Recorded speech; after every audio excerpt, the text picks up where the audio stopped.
It's a very vicious species of psychological warfare. Just stand by. Is it going on right now? Do we want to take this live to hear from the airlines? We can't do it live? Okay. All right, so there is a news conference going on right now with some of the people from the airlines. We'll try to get to that just as soon as we can, Dr. Post. I wasn't sure if we needed to interrupt. Let me ask you this, because we have had Jim Zogby on from the Arab American Institute. Of course, he is urging caution, not leaping to speculation. And we do simply want to say that you've been in this field for a long time, and this is your most likely scenario. Are there other possibilities here? Do you have any signature of possible domestic terror of groups other than Osama bin Laden? No, I do think, for example, this certainly wouldn't have been a right-wing conspiracy within the United States. Having said that, I think it's really important to emphasize there's a major tension within the Muslim world, and that there are some radical Islamists who would call this does not characterize all of Islam by any means, and I'm sure that's what Mr. Zogby's concern is, that this would lead to some feeling against Muslims in general. He specifically mentioned concern about backlash. Having said that, within, and it's a major tension. How do they disassociate? But there is the sense from some of these groups that there are no front lines in our country. Civilians, children are targeted by Israel, by other nations, by the United States when we attack Iraq. So the United States and Americans should feel what it's like to have no lines in their land. Yes, and there's also the feeling of revenge. And what's really important to understand with these, particularly the young individuals who get incorporated into the group, this is killing in the name of God. It becomes a sacred obligation under an extremely radical interpretation of the Quran, that they are in fact defending their faith against the unbelievers and retaliating for injustices done. So it's got an even higher significance. Also, the pilots who flew into the buildings, they are not committing suicide. And this was emphasized again and again in the lectures we conducted.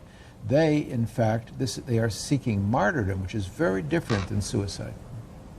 Okay, and this is what we have seen in the Middle East repeatedly with the people who are willing to strap on the explosives. It's just absolutely. On a grander scale now. Yes, absolutely. If I may ask you one final question, then, given that difficulty, what possible response could the government make? There is no. If you strike back, you engender more hatred.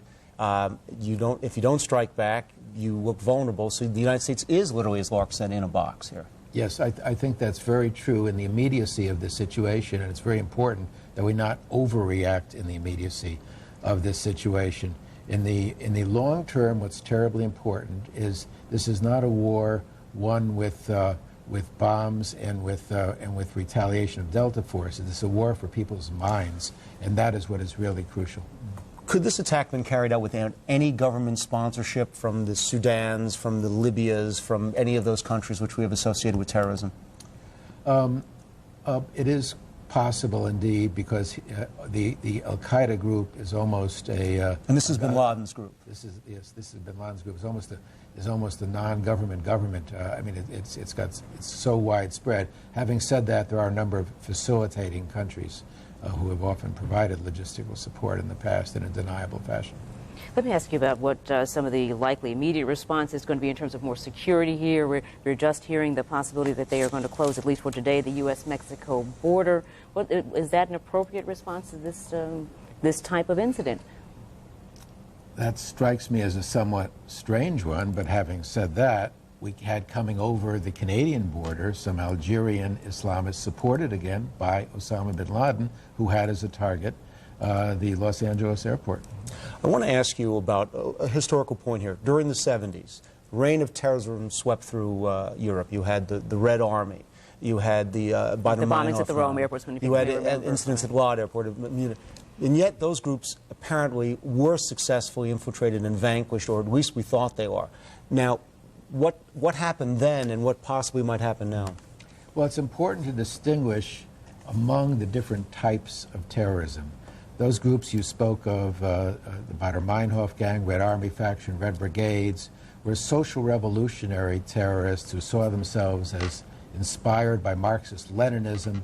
We had the national secularist terrorists of some of the non-religious Palestinian groups as well as what we see in Ireland, by the way, Northern Ireland.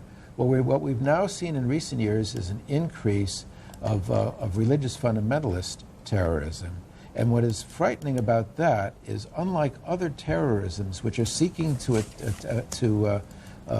influence an audience here on Earth, for them, their mission is above. And Dr. Post, I just want to interrupt you for a second. Now, United Airlines is confirming that a second United plane has crashed. Remember, the first one, they said, did crash in southwestern Pennsylvania. Right. So now we have a second one. We are waiting for the location there. So now we have American Airlines with the 2 missing planes. A United plane has crashed.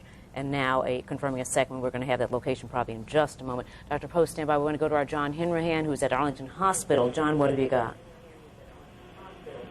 John Henrahan, can you hear us? Richard, your brother. My wife is in Indianapolis. Her flight was grounded. I've had a real difficult day, but she'll probably be calling you. Can you tell us who we're hearing now? Who are we hearing? Obviously, we're trying to get John Henrahan. Want to come over and stay with you. Take care. Okay, we'll come back to that. We're not sure who we're talking to right now, so we will get back to that. Dr. Post, just your reaction now to this news that obviously now at least 4 commercial airliners were involved in this incident. At least 4, probably more, because we're not sure about which one was involved with the as well as the car bomb outside of a State Department. Well, they were saying that did not happen. I see. Yeah, they did say that did not happen. Actually, I believe right now we are going to go to our Karen Gray Houston. Is that correct? Karen, tell us where you are, Karen. Hi, we are live at Freedom Plaza, and really what I have to tell you is this is like something we have never seen before. This is like a city, not really just a city, but a nation under siege. This is downtown Washington, D.C. It is absolutely paralyzed. Now, if you'll take a look down Pennsylvania Avenue towards the Capitol, from about 12th Street and beyond, there is nothing but traffic gridlock. We have not seen anything like this since probably the early 80s, 1982, I think it was, when Air Florida crashed into the 14th Street Bridge. Traffic was gridlocked. There was a snowstorm at the time. There was also a subway accident, a subway accident on the Metro, and traffic then was at a standstill. It's like that right now. If you'll turn around here, there's also a heightened sense of security right in front of the Ronald Reagan building. As you know, all the federal workers have gone home. The buildings are shut down. Police, federal agents, Secret Service are lining the entire block along Pennsylvania Avenue, the district building, and beyond. It's all closed off right to E Street down by the White House. Now, the fear here after what happened with the World Trade Center towers and what happened at the Pentagon and what's happening elsewhere around the country, what could possibly happen next? The FBI, within the last couple of years, has launched a very aggressive media campaign telling people that Washington, D.C. was ripe to be a target for terrorist attacks by people like terrorist Osama bin Laden. And here we are right now at ground zero, and people are concerned about what's going to happen next. We're live at Freedom Plaza. Karen Gray, Houston, Fox 5 News. We are now going to get a live report from John Hanrahan. John? Karen, I'm at Arlington Hospital, which is receiving officially 26 patients. By my count, though, it's more like 30. So far, no fatalities are reported here. Most of the injuries appear to be survivable. All of the people who have come here, of course, have come from the Pentagon. A lot of these patients have complained of shortness of breath. Hospital officials started getting nervous about hearing that complaint over and over, and they have distributed cotton masks and sturdier gloves to a lot of the physicians and nurses at the ambulance entrance. We were told by a nurse that they are precautions in case some kind of biological agent may be involved in the attack. There is no evidence that that is the case, but hospital officials were concerned enough to start dressing their nurses and their physicians in masks and sturdier gloves because of the possibility that a biological agent might be involved. Again, there has been no evidence of that so far, but the doctors and nurses are worried about it. By my count, the patient load here is about 30, and a hospital vice president just told me they can take more patients, and they are expecting more. That is the latest from Arlington Hospital. Okay, John, thank you so much for that update. John Henrahan is at Arlington Hospital monitoring the injuries that are being brought in there. And so far, John is saying no fatalities, but concern about this complaint of shortness of breath. We're joined on the phone now by one of your colleagues, Dr. Post at GW, Daryl Jenkins, who is considered to be an expert in aviation and terrorism matters. Professor Jenkins, can you hear us? Yes, I can very well. Let's get just your reaction to this scenario that's being played out here. Well, this is the worst possible thing any of us ever could have dreamed up, and I think it's safe to say that all of our lives will be different from this day out in the airline industry. Things will never again be as they were before. Dr. Jenkins, we talked about the scarcity of any hijackings in the past 20 years or so since we had the phenomenon of planes being hijacked to Cuba and they took all the precautions. How could apparently at least 4 commercial jetliners with passengers on board be hijacked within 2 hours of each other? Well, I think a terrorist who is dedicated, like Dr. Jerry Post was talking about, can do these things. I don't think you would even need to smuggle weapons on the plane. Book 20 or 30 of your dedicated terrorists on a plane. Using things in the galley, you could storm the pilots, the cockpit, and get in and fly the planes in. So I think there are so many ways that you can do this that it's just incredible that they could have organized this much at this time. Certainly, what has happened is way beyond the scope where people would be smuggling planes and stuff on board planes. They've used techniques that we've never been exposed to before in most likelihood.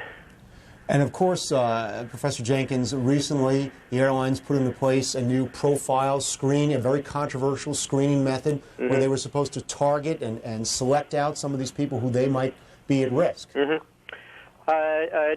It appears that the people who were terrorists probably very well understood the screening profiles. If you book a long time in advance, if you buy a round-trip ticket, you check baggage, you get on the plane with your wife and kids, and you run right by the profile. So you do everything you can to make it as safe as possible. And what we've seen today is a total collapse of everything that we've ever planned for. Yeah, talk about the work that you have done. Do you actually help an airport set up security systems? Tell us your specialty. Well, my specialty is in the operations of the airline. Security is a part of the operations which is under the control of the airlines. Professor Jenkins, I want to ask you about the planes that we do know are involved, and we believe there are Boeing 757s and 767s. These are the newest generation planes.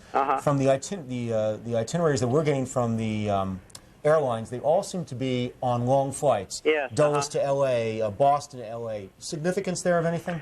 Well, they're very large planes, and on long flights they have a lot of fuel, so that type of plane would do maximum damage in terms of explosion. If you used a narrow body on a short haul, you would have less jet fuel on it. So I guess part of the thinking was to get as big a bomb as you could to explode.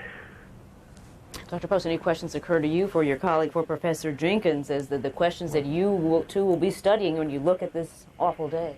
Let me just mention, Dr. Jenkins and I worked closely with Vice President Gore's Commission on Aviation Safety and Security in the 21st century and put on a major conference at George Washington. One of the 3 tracks was on aviation terrorism in the 21st century, and one of the concerns of a number of the international experts we had at that conference was the increasing frequency of religious fundamentalist terrorism. Having said that, in fact, aviation as a target has been a reduced target just because of the excellence of security. But as Dr. Jenkins points out, when one has a committed group that is willing to give their lives in the process, it's almost impossible to fully defend yourself. And we've all gone through airports and been asked the questions, did you pack your own bags? Did anyone give you anything? What Professor Jenkins seems to indicate, and of course the speculation at this point, that you can appear to be like a typical passenger by assuming the customs and mannerisms of typical passengers. Dr. Jenkins, weigh in on that. Well, yeah, and I think what's interesting, whoever did this has been thinking about this an awful long time, is very, very well aware of how things operate, and had a great deal of knowledge about airlines and security operations.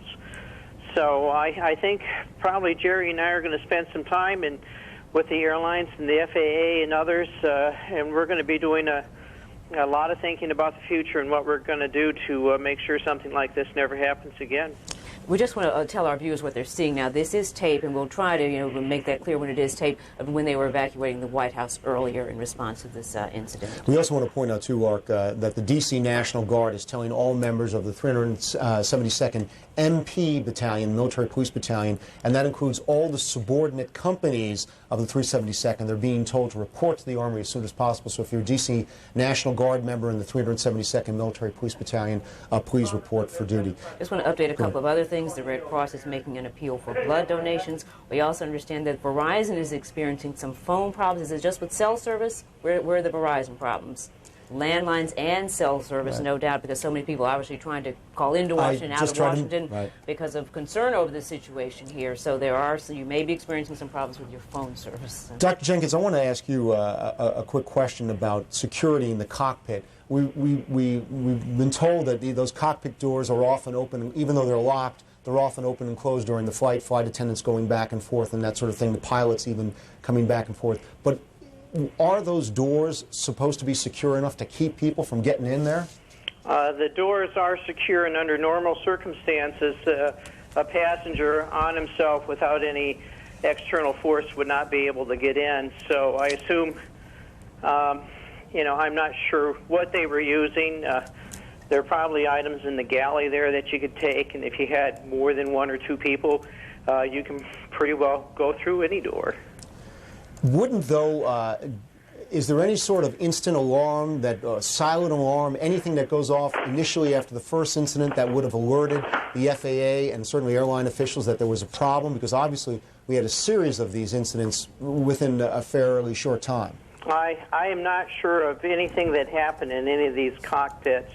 Generally, the pilots are in communication with their system operating centers, and the pilots are also in communication with the FAA. Flights were diverted way off course, so we obviously knew something what was going on. I think the assumption probably usually is in the hijacking that somebody wants to go to Cuba. Right. That is the. So you're saying, right, that this scenario was not really an anticipated scenario? I have no idea what people have been anticipating on these. These are, nor what am I likely to chat about it either, since these are held very close to the FAA's chest and the airline's chest as well. This is totally unprecedented in the annals of terrorism. The closest, as I mentioned earlier, comes in terms of the simultaneous attacks on our two embassies. 218 people, I believe, were killed in that attack. Right. And it demonstrates, people call terrorism the undeclared war, and it's very hard to not experience this attack on our major commercial center, the capital of our country, and not feel that we are in a state of war. Yeah. Dr. Post, I want to ask you a quick layman's question. For years, people were saying, with all the satellite surveillance we do, with all the resources the CIA, the Mossad, and other intelligence agency employs, how come no one's been able to find Osama bin Laden? The satellites cannot peer into the mind of a man, cannot peer into cellars where a group is making plans together, and it is such a difficult target. This emphasizes all the more how important it is to be devoted human intelligence resources to this daunting target. All the technology in the world really isn't going to help. And as layman, would there be a danger had one of these intelligence agencies simply tried to assassinate him and succeeded? I won't comment on the assassination. Okay. I want you to stand by for just a moment. We do want to go to our Holly Morris, because we've just heard this appeal from the Red Cross asking for blood. Just recently, Holly Morris was at the Red Cross National Command Center there in Falls Church to talk about how they mobilize for disasters. Holly, weigh in. Yeah, I know, and we definitely know they are hard at work today. And in fact, this is one of those situations where it exceeds what the local chapters can handle, and that's when the Disaster Operations Center goes into action. And they are no doubt working around the clock now down in the basement there in Falls Church. We are live, though, in the north parking lot here at the Pentagon. As you can see, the smoke's still billowing, and I wanted to show you that because it's significant, because we just talked with Major Ryan Yantis. He is with the Army, and he was inside helping those who were injured, and he came out to give us a brief update. And what he said is the fire is indeed still burning inside. And you can tell that by the very black smoke that is still burning. And if you're looking at this picture, you can see the blackest smoke is off to the right-hand side. And as long as you see that deep black smoke, the fire is still burning. There are different agencies, he said, inside still fighting the fire.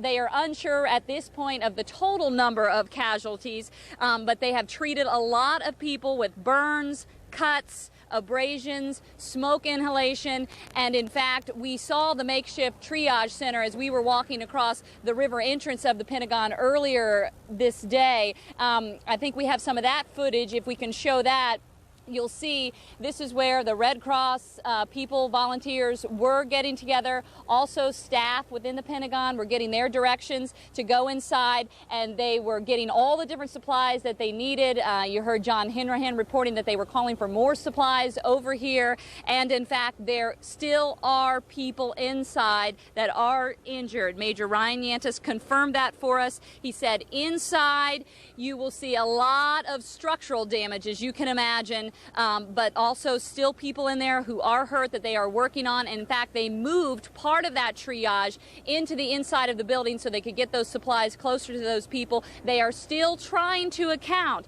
for the number of people that were inside in the area that was hit. Major Yantis did confirm to us that the area that was hit was an area where both military and civilians were working. I asked him specifically what area, if he could give us a better picture, because I know, Michael, you were asking about this earlier, of where exactly the plane went down, and he said he was going to draw us a map and bring that back out to us. So as soon as I get that, I will share that with all of you so that we can get a better idea. Of course, the Pentagon, huge in and of itself, 20,000 people working there, the exact area that was affected the most. But right now, for the past, I would say, 30 minutes or so, it's been kind of quiet here. We haven't heard too many sirens, and it just looks like right now they are attending to the wounded inside. Lark and Michael? Holly, can you give us any sense? One report was saying it appeared to be an area where senior personnel would have been working. Have you heard that from any people there on the scene? We haven't heard that from anyone. We asked that question to Major Yantis, and he would not confirm it. He said he would draw us a map, though, so maybe that'll better give us an idea of who exactly was at work in the area where the plane went down this morning. So we'll keep you updated as soon as we get the information. All right, Holly, thanks very much. We're going to go to now Patrick McGrath, I believe. I want to go to Pat. Before we do, let's mention a couple of things, though, Pat. That National Airport, they're saying, is going to stay closed till 11 a.m. tomorrow at the earliest. We do want to let people know that. And there's now an impact across the country. Major League Baseball is canceling its schedule. Disney World is closing. This is having a major impact across the country. In Minneapolis, for example, Dr. Post, the IDS Tower, which is their largest building in downtown Minneapolis, is closed.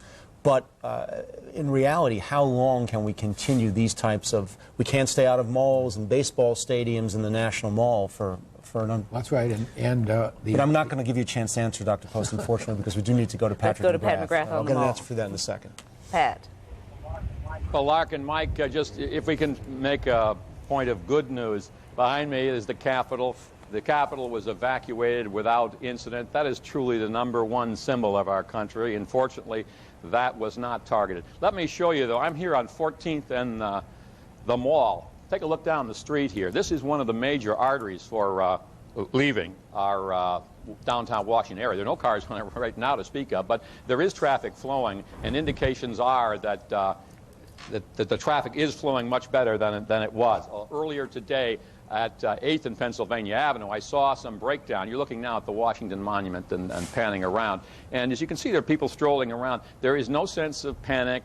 People, I think, see this as a precautionary measure, and they're not too much worried about that. At 8th and Pennsylvania Avenue, earlier, there was one breakdown that I witnessed. Cars that were headed down to the Capitol got impatient, and they went into the oncoming traffic lanes, and there was still oncoming traffic, so there was some breakdown there. But for the most part, people have been very orderly and very patient about trying to evacuate.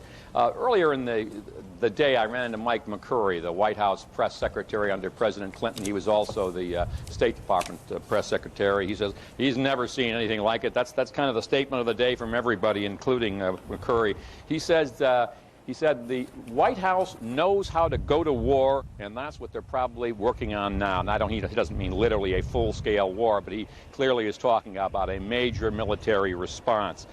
He said the experts have been saying for years that terrorism would come to this country, so in a way it is not a huge surprise, and that it is finally here. McCurry says the key here is that to have a proportionate, swift, and just response to this attack and get those responsible. Of course, the big question now is, what is proportionate in this matter? We've never had a terrorist attack this great on our country, and what would be a proportionate response? No one has any answers to that. The other thing McCurry emphasized is rumor control. He said in Oklahoma City, early on, there were reports that it was a terrorist-controlled a terrorist incident, which turned out not to be. Now, this clearly is terrorism. That's not an issue, but it's still important to emphasize to keep rumors under control and separate what did happen from what didn't happen. And Lark, incidentally, I know you left the air briefly to talk to your daughter. McCurry, I wanted him to come down here as well, but he was concerned about his wife and his daughter as well, and so he had his priorities as well. Mike and Lark, back to you. Okay, thank you so much, Pat, for that update. We want to go now back down to Bob Barnard. Bob, are you still joining us from K Street in the area there? K in Connecticut, and I don't know if you can tell now, there are uniformed officers here now in this main intersection here directing traffic. And there's a little, besides what you're seeing right now, it's been a little more orderly in the last hour or so. In fact, they have blocked off this one stretch of highway here.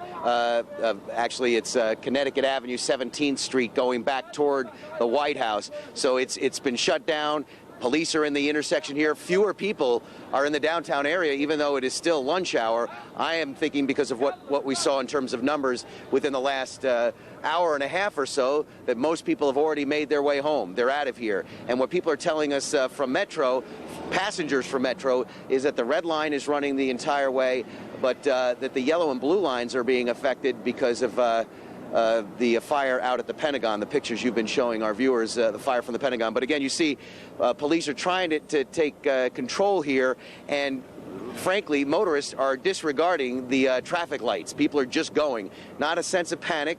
Patrick was saying that down there on the mall. Not a sense of panic, but people are just trying to get out of here, and they're not quite really paying attention to the traffic signals. Now police are helping out. As you look up Connecticut there, that was up toward DuPont Circle. Fewer people on the roads now, people and families just trying to get out of the downtown area. So much our Bob Barnard, downtown there, Connecticut and Kay. In the studio with us is Dr. Gerald Post of George Washington University, who has studied terrorism for many years, served on many federal panels looking at this, has done psychological profiles of terrorists. One telling moment, you say, when you first looked up and saw a TV screen and saw the smoke and the fire, you said to yourself, why are they running a movie at this hour? Right. It was so surreal, even to you.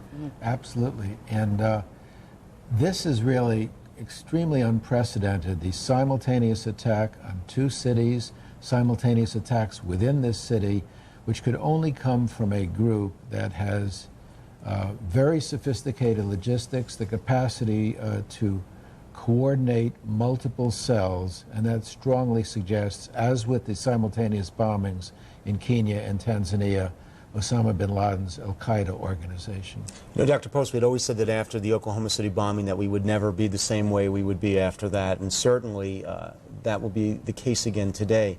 But how much more can we change the way, we were going to be hearing some folks in New York, I just want to ask you quickly, how much more can we change the way we live? Well, that's the problem. We can turn into a siege state, such as they experience day in and day out in Israel, but the terrorists really have won then. And the question is how to be appropriately secure and still maintain our open democratic way of life. Dr. Post, we want to thank you so much for joining us this morning. My great pleasure. We do appreciate it. Thank you, Dr. Post. We'll check with you again in the coming days, I'm sure. Once again, we're looking now at the situation at the Pentagon. Our reporters Holly Morris and Audrey Barnes are there. That's on the right-hand side of your screen. On the left-hand side of your screen, New York City, emergency service workers there and ambulances, no doubt every ambulance that can move on the job there in Lower Manhattan, where the two World Trade Center towers, each 110 stories high, has collapsed. I do want to mention now, we talked about baseball postponing its schedule today. Also now the PGA Tour, the golf tournament, is canceling Thursday's start of the World Golf Championship and two other tournaments because of these terrorist attacks. Noel Tucker now joins us on the phone. Fox 5's Noel Tucker with word on hotels. Noel, what can you tell us? Well, this is just happening right now, just getting this information. A police officer standing guard at 22nd in New Hampshire tells me the Wyndham City Hotel is being evacuated after a bomb threat.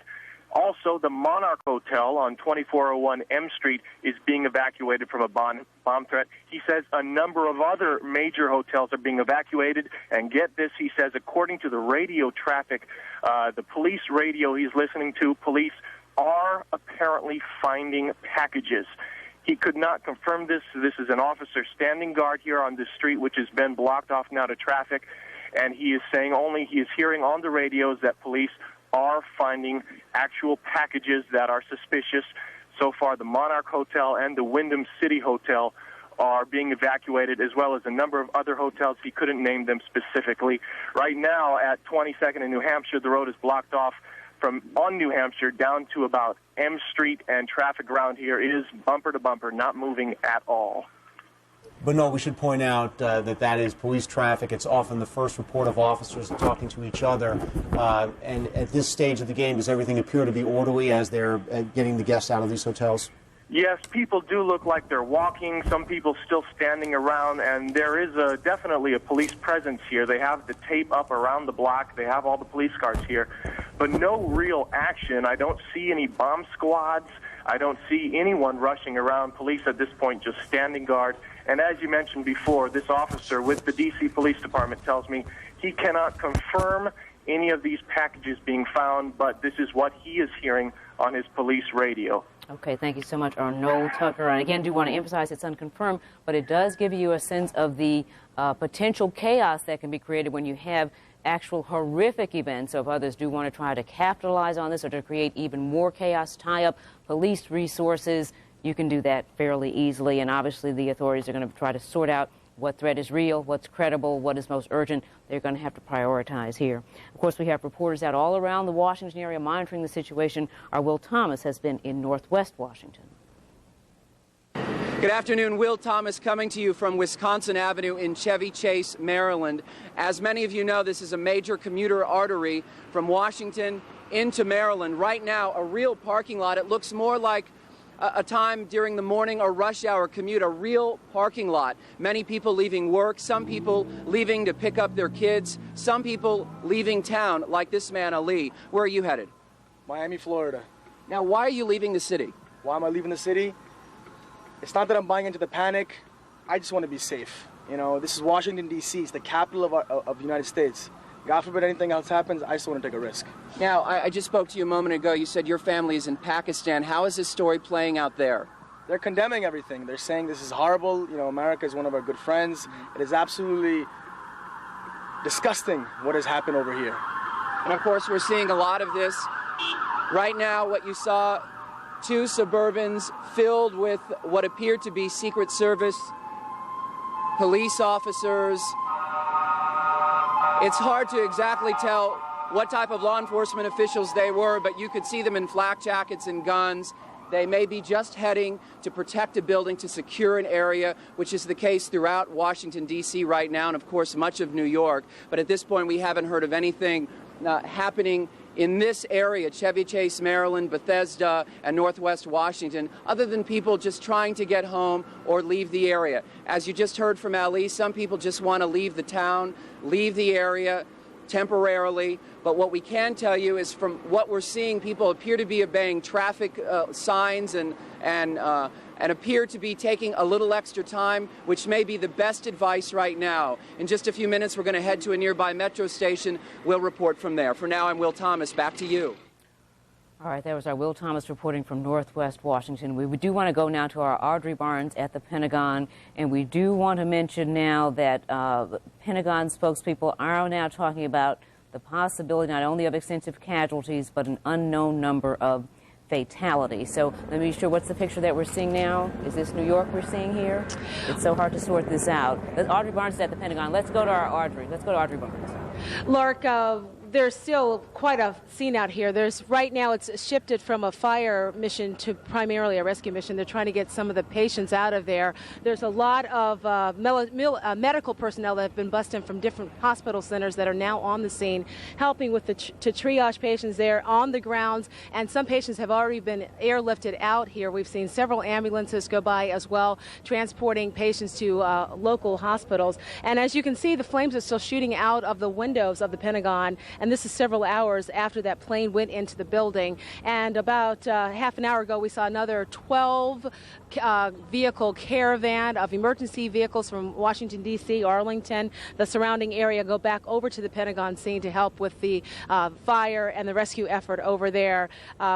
We're told from people who've been on the grounds of the Pentagon that there are several people who were critically injured, lots of people bleeding, lots and lots of injuries, dozens of people on the grounds there being treated by a team of medical personnel that are actually on the grounds of the Pentagon treating those who are too hurt, too injured to move at this point. Pentagon employees that have been coming by are telling me they're told that they've been sent home for the day and are being told they don't know when they will be allowed to return to the Pentagon. And once again, we want to point out the fire is still not out yet. Still quite an active scene down here at the Pentagon. Every time a large military aircraft goes over, police will tell everybody get back until they can make sure that there is no danger. And that's happened at least a couple of times since that original plane went down. We've seen some military aircraft go over the Pentagon, heading south.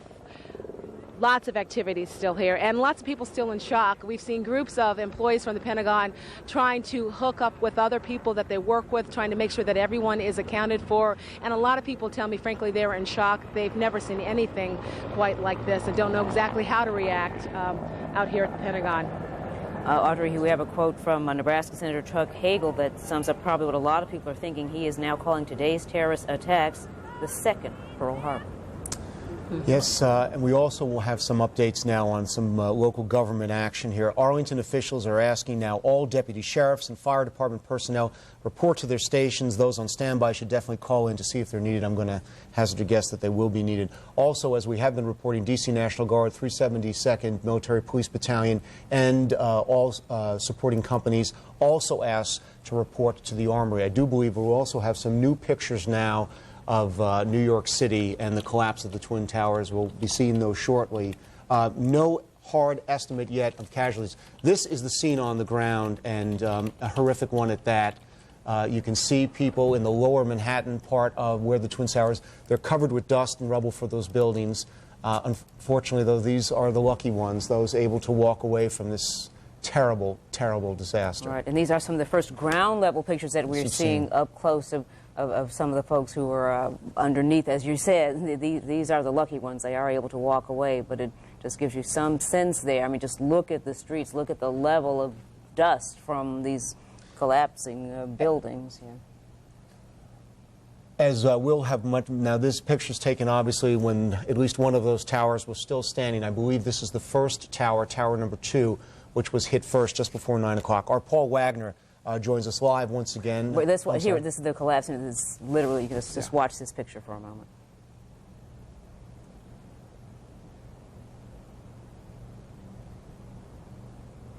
Not a demolition, an act of terrorism. We are going to go now to Paul Wagner at the D.C. Police Headquarters. Paul? We'll hope to get Paul for us in a second as we continue to look at these pictures. Now, this is the collapse of the second tower. Both collapsed within relatively short order of each other, unable to withstand the damage from those plane attacks. In each case, a large plane, perhaps a 757, 767, dove into the building. Our aviation expert, Darrell Jenkins of George Washington University, theorizing perhaps terrorists favored those planes because they were so large early into long flights when they would still be carrying lots of fuel. And there's Paul. I believe you're on the phone for us now. Paul? Okay. Well, Paul, can you hear us? We'll obviously try to get to Paul because he was telling us just a short while ago about the mobilization that's going on, about officers being called in, extra resources, about Chief Ramsey being in the command center. Paul, can you hear us now? Well, bear with us, folks. Obviously, this is a developing situation, and there are some problems with the phone lines. You may be experiencing some yourselves. We don't want to lose sight here of one of the things that's becoming abundantly clear, that before this day is over, we're going to be counting up a number of fatalities. Of course, there are those missing airplanes, 2 American planes, 2 United planes that have crashed. Also concerned now about the Pentagon. We heard our Holly Morris talk about people being asked whether or not they were prepared to deal with body bags. So we are talking about fatalities, and not just somewhere else, folks, but here in the Washington area. We do have Paul Wagner on the phone right now. So, Paul, let's go over to you. What can you tell us? Michael and Lark, can you hear me now? We can. Okay. I'm outside D.C. Police Headquarters. The streets in this area have all been closed down. D.C. police recruits are ringing the building along with yellow police tape, guarding this area. No one is being allowed inside. We do know that D.C. Police Chief Charles Ramsey is in the Special Operations Command Center directing his officers from inside there, staying in touch with the FBI, the Secret Service, the ATF. In this downtown area, we continue to hear sirens constantly wailing up and down the streets. I've seen a number of command vehicles, buses, bomb squad vehicles coming up and down the streets, some heading into the 3rd Street Tunnel, apparently heading over towards Virginia. We do know that every D.C. police officer, a sworn D.C. police officer, has been called in. They will be working 12-hour shifts. In addition, the recruits, as I mentioned, are here just up the street from me at the FBI's Washington field office. That has been shut down. All civilians have been told to leave the building, and it is ringed now by FBI agents with machine guns and shotguns guarding the building. One Judiciary Square, a little different.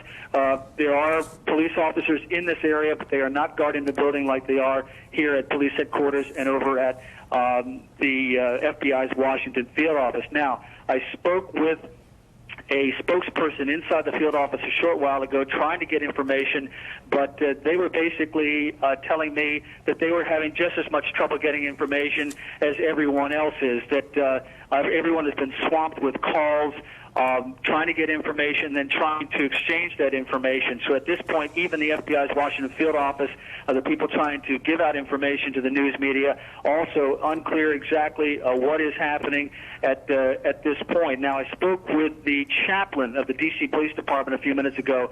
He rides a motorcycle for the D.C. Police. He took his motorcycle across the bridge to see if he could help over at the Pentagon. He described it as just utter devastation, chaos, trying to put out the fire when he was there, and believing that there were a number of casualties there, but he was told that the military chaplains were on the scene and his services weren't needed, and he felt like he was needed back here in the city, and so he came back here. So that's a little bit of the flavor here in this area and exactly what's happening. Do you have any questions, Lark or Michael? At this point, no, Paul, because we do want to give some updated information. Unfortunately, we just seem to have lost our computers here on our desk. At this point, we are hearing that the Pentagon was aware that a plane had been hijacked shortly before that impact at the Pentagon. Also, we understand that the impact came on the side of the Pentagon opposite from where Defense Secretary Donald Rumsfeld's offices are. We do also want to know what is happening in terms of financial markets overseas. In Europe, declined sharply in the wake of these terrorist attacks here in the United States. Hardest hit Germany's market, where a key index closed, down about 10.5%. So obviously this is affecting world markets. The markets do not like uncertainty, and obviously these terrorist attacks have set off. However, the Fed did move this morning to assure U.S. banks that they would make money available to make sure that the U.S. system does remain liquid, of course, especially during the next 24 hours, and not wanting to set off a financial panic as everything sorts itself out here with that blast taking place at what really is the world's financial center down in Wall Street area. All right. We do want to go now with some of the U.S. Park Police. Rob McLean, am I saying your last name correctly? Please forgive me if I'm... Yes. Please go ahead. Tell us the response of the U.S. Park Police to this horrific day. Obviously, initially, the United States Park Police helicopter responded to the Pentagon minutes after the plane crashed into that building. That helicopter has done numerous medevacs of the injured persons out of that building. Right away, all monuments and memorials were then closed and evacuated as well. Obviously, an enormous task with all the tourists and the citizens in the D.C. area. We used all our available resources to get that accomplished. We had heard reports of a number of threats that may have been made against monuments out on the National Memorial, specifically the Washington Monument. Did you receive those? These evacuations were precautionary. I'm not aware of any specific threats to any specific monument or memorial. Have you called in your officers, putting them on special shifts? What's the status of all park police officers? Yes, all park police officers have been called in, and we just instituted 12-hour shifts for our personnel as well.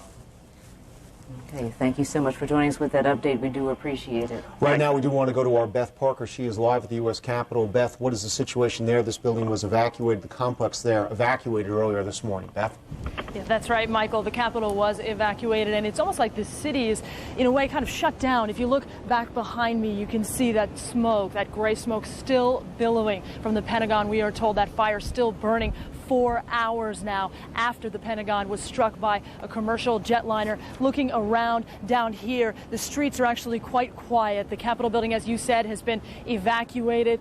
There were Capitol Police earlier who were drawing those yellow police tapes that you see so often at crime scenes all around the Capitol grounds, not just the building, but the whole area surrounding it.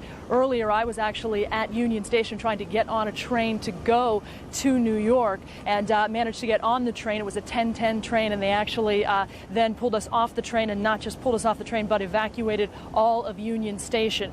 Earlier this morning, it was a very hectic scene in terms of traffic, far, far worse than any rush hour I have ever seen. It's calmed down a lot here. It's clear that a lot of the government employees have gone home, and a very emotional situation out here on the sidewalks. Everybody's stopping, wanting to know what's the latest, what's happening. This is certainly a side of Washington that I have never seen. Reporting live on Capitol Hill, Beth Parker. Michael, back to you. Okay, I'll take it, Beth. And obviously, that's what many people are saying, that they haven't seen anything like this. And for people who just joined us, we probably should recap a little bit of your day, that you first headed to National Airport to try to catch a plane. Just take us through your day, Beth, and what you've been encountering. Yeah, the traffic was already pretty unbelievable just around 9:30 as I headed to National Airport to catch a plane. We learned as we were headed there that they were actually shutting down the airports in New York. That was before they shut things down at National as well. So then we rerouted, and the traffic was just unbelievable chaos in terms of trying to get through downtown and over to Union Station. As I said, I finally got there, managed to get on the 10:10 train. It seemed to be a lot of business travelers, a lot of people talking about what was going on, but most weren't really aware of the extent of it. And there was a point at which the conductor came on the overhead system and told us that there was a possibility that this train was, in fact, not going to leave the station. We know the 10 o'clock train headed to New York, but our 10:10 train did not. Everybody was pulled off the train and then quickly ushered out of Union Station, and I actually left my car in the parking lot behind Union Station, and like a lot of people, was not even able to get to the car, just kind of stranded. We saw a combination of people at Union Station, obviously tourists who are always in this area seeing the sights, and of course lots of business travelers as well. A lot of people eager to get to New York, but certainly understanding what is happening here and that this is absolutely unprecedented. Yeah, let's talk about the range of reactions. That some people were just stunned, but you did see at least one person in tears. Absolutely. As I was driving down 14th Street, I was stopped in traffic and looked across at a woman in another car, and she was looking back at this smoke billowing out of the Pentagon. That was 4 hours ago. And she looked at me, and we actually made eye contact, and looked like she was crying to me. It was just really an intense and emotional scene. Clearly, she had the radio on in her car and was hearing what was happening, and was as stunned, obviously, as everybody else. All right. Thank you, Beth, for that report, and we will check in with you later. As Beth mentioned now, it's been 4 hours now since this all began to unfold. It was just before 9 a.m. when word came, of an attack against the World Trade Center in New York, and then shortly after that, a plane diving into the Pentagon. We want to go to our Laura Evans now. Laura, tell us where you are. Lark, I am standing on top of a building of I and 16th Street, down right near the White House. If you take a look behind me, though, you can still see the smoke coming up from the Pentagon. You are looking at smoke coming from the west side of the Pentagon. It's the side of the building that belongs to the Army. Here we are still a while after that plane went into the Pentagon. The smoke's still billowing out. You can see the old Executive Office building, and as we continue to pan left, the White House. The streets, as you can imagine, are shut down. There are just uniformed officers on the streets. Where you can see a lot of traffic is on Constitution Avenue, where there was gridlock just a short time ago. as I am looking right now, I see the traffic is starting to move right now. But we had gridlock just a little while ago. Actually, as I was coming down to meet my photographer to go to the State Department, I was from 22nd and C. We walked down to Constitution Avenue as we saw people coming out of the federal buildings from the State Department to the Treasury Department and everywhere in between, people filing out of those buildings and really with nowhere to go because they can't get on the metro, they can't get to Union Station, they can't even get to their cars to drive out, and if they can get in their cars, they were stuck in traffic, couldn't cross the bridges. As you know, the bridges were closed, so it did create gridlock. We saw dozens of official emergency vehicles trying to get through the traffic. Many of the people that I talked to, of course, were very scared. I talked to a woman who was in her car. She was trying to get to her children. She was crying. Talked to another man who was crippled. He said he was trying to leave the State Department, had to walk down a flight of stairs. He was in pain at that point and couldn't walk any further. People really not knowing what to do because they couldn't get home. And people were trying to use their cell phones, couldn't even call their loved ones to tell them where they were. So we were able to make it to I and 16th, and we're watching this unfold just as well as everyone else is. I want to point out one thing that people are talking about down in the building. I don't know if anyone has thought about the date, but this was called to my attention. It is September 11th, 9/11, which is sort of an eerie fact. But the streets of Washington, a lot of people walking around, really not sure where to go at this point because they just can't get home. Lark? Or 911. 911, yes, I understand, Laura. And we did just a bit of housekeeping. We want to let people know that you are seeing information on the bottom of your screen now, where we're trying to keep you updated on closings, early closings around the area, so you will want to pay some attention to that. Also do want to mention that at 1 o'clock, Mayor Williams is scheduled to hold a news conference. We certainly hope we can bring the mayor's comments to you live. We're not sure what's technically going to be possible. And many churches across the country are letting it be known they're opening their doors so that worshipers can pray for the victims of today's attacks. And we also do want to remind you, we're trying to give you the best traffic information as we get it. And sometimes these routes are changing as the traffic flows change. So we'll try to keep you up to date. Obviously, the best advice today is you don't have to go anywhere, especially in the downtown areas. Please don't do so. Stay at home, watch the news, because we want to keep as many people off the roads as possible so the people who have to be on there can do. Right now, though, we are going to go live to Audrey Barnes outside the Pentagon. Audrey, what can you tell us? Michael, I'm joined by Leonard Donaldson, who's a maintenance mechanic here at the Pentagon, and he's actually been inside this building after that plane went down. Tell me, first of all, how did you get involved with this whole operation? It started when we were in a shop making some metal, and our boss came out and asked if we felt an explosion. We said that we didn't. We were banging metal together. And then a couple minutes later, he came back and said there was an evacuation drill, so we went out, and that's when we started hearing rumors that a plane had hit. Now, you actually carried fire extinguishers into the building. What did you see? Well, right after we came out for the evacuation, they asked if anybody would volunteer to take some fire extinguishers in for the fire, the fire. It's been a hard day, I know. And I carried them back up in there, and when I entered the section where the plane had came down in, there was just rubble, everywhere, scattered from. It was actually from A ring to B ring, and then from there you actually couldn't even see any deeper. It was a lot of black smoke, smell of electrical. Did you see any victims? I've seen a few of them coming out on stretchers, but never actually got real close to them. You said you're pretty familiar with this building. How many people do you think worked in that corridor where this plane went in? That would be hard to say. I'd say anywhere from, probably 1,000 to maybe 3 or 4. Describe that part of the Pentagon for us. You had a name for it. What part of the Pentagon did the plane hit? Well, that's, which is right behind us, is the helipad. Back over there, I think there's some logistics over there. I'm not too sure on any of the other agencies that are actually over there at this time. Did you see firemen actually get into the Pentagon to try to fight the fire from the inside out? Yeah, they were coming in. A lot of firefighters were coming from the inside, going from A ring into to enter the building, and they had their SCBAs and everything on, ready to go. It must have been a surreal scene in there for you. It's a lot of damage. I mean, it's a brand new wedge, and now it's totally destroyed. There's a lot of money that went into that, and It's a lot. Devastating situation. Thank you, Mr. Donaldson. Well, that's a scene here from the Pentagon. As you can see, the fire crews are still on the scene. They're fighting this fire from the inside and out, but there's still smoke and lots of fire coming from several of the windows, so there's clearly a lot more work to be done here at the Pentagon. All right. Thank you, Audrey, for that update. Right, they had been quite proud of the renovation work that had been going on. They're updating, modernizing in sections of that building. And, you know, it's so interesting. So much of the emphasis here on security in the D.C. area has been based on vehicles, stopping vehicles, giving a perimeter.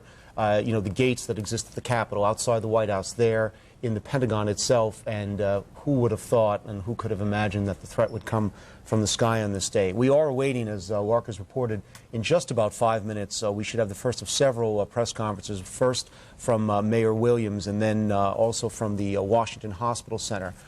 Just want to take a moment to remind you of what the situation is travel-wise right now. All federal government offices are closed. National airport closed until at least 11 a.m. tomorrow. It doesn't matter today because there's no air travel anywhere in the United States. Maryland public schools shut down. So many other places shut down. We're scrolling those for you on the bottom of our screen. And we should point out that in some cases what the school systems are doing, closing early, or they're simply saying to parents you have the option of coming to get your child. So it doesn't mean that they're just going to close the doors and kick the kids out. That in many cases they are simply saying, parents, you can come get them at any time, or they are setting an early closing time. So you do need to be aware of that. And once again, we do want to give you the timeline of what happened today. That first attack here, just about 9 a.m., 2 planes crash into the World Trade Center just minutes apart. We believe the exact is 18 minutes apart. At 9:30, President Bush speaking after hearing of this while pushing his education plan in Sarasota, Florida. He was in Florida. And then at 9:45, word of an explosion at the Pentagon, which turned out to be another plane, now believed to be a large commercial plane, crashing into a section of the Pentagon. We know there were casualties. We know the victims have been taken to Arlington Hospital. We are awaiting confirmation of possible fatalities inside the Pentagon building.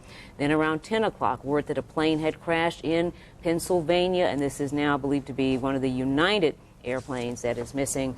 And then about 10 o'clock, these incredible pictures that we have seen earlier of the tower collapsing, followed by the second one, sustaining such major damage, having these airliners deliberately crashed into them. The president was on the move right away from Florida. Interestingly enough, we are just being told that his plane has landed in Air Force Base in Louisiana, and that he will be issuing a statement from there. So that will be, we'll bring that to you. Obviously, you're looking at this incredibly horrific video of that second plane. That was the second tower to be hit. That's actually sadly to say, tower number 1. And you see the fireball after what's being described as a 767. Sadly, also, we do believe that these planes were, in fact, had passengers on them. The American Airlines planes having at least 156 passengers, crew, and flight attendants on board. And we do want to, as you mentioned, that President Bush in Louisiana and the president, the commander-in-chief, saying that the military is on high alert status. Certainly no surprise there that the military would now be on high alert status. And it's entirely possible, too, that the president may remain in the air for some time in different aircraft. The president does have a plane, a modified 747, that can literally stay in the air around the clock, an aerial command post. They may decide that that may be the safest place. No word on that. We do know that he is at this Clarksdale Air Force Base in Louisiana, and we are expecting a statement from him shortly. Also, as we pointed out, the mayor's press conference imminent as well right now. And there, once again, we're looking at that video from New York City, which we've been seeing all morning, and this just the dust. And when we saw the ground level shots taken from television stations in New York City, you saw the people, the fortunate ones, able to walk away from this just covered with the dust and the debris from this crash. Right.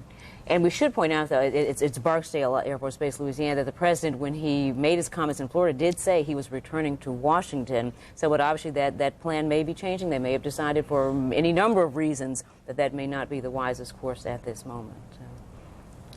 Once again, now we're looking at our video from the Pentagon there, 12:58 right now, on sadly a very clear day. And you can see they're still continuing to pour water on the point of impact, this point of impact towards one side of this ringed building. And John Hanrahan reporting from the Arlington Hospital Center that they received at least 30 casualties there. But the discussion now of fatalities, no hard numbers on that. In New York City, we can only guess casualties easily in the 50,000 people working in that complex. One police official, and again, an unnamed police official, was quoted as saying they are looking at thousands of casualties. And when you think about the, by way of comparison, the 1993 bombing produced 1,000 injuries. Just 1,000 injuries, and I believe it was 6 fatalities. And sadly to say, this is going to be many, many, many times that. There we're looking at the Washington Monument, and fortunately, the sky is clear there as well. There's once again the smoke. This, I believe, is from the Riverside parking lot of the Pentagon. Yeah, but you still get a sense there that obviously this situation is, they still see the water there is not under control. Our Holly Morris was told just a short while ago that things inside were still burning. Once again, it's amazing that they have been pouring water on that, Lark, since the point of impact. At one point, the smoke was building all over the building. And there you see a pretty quiet, traffic moving fairly slowly, but you can see police officers out in force all along Pennsylvania Avenue there, no doubt trying to keep traffic moving slowly towards the exits to the city. Yeah. Should emphasize once again that federal workers have been allowed to go home, city government workers. In Virginia, the governor has put the National Guard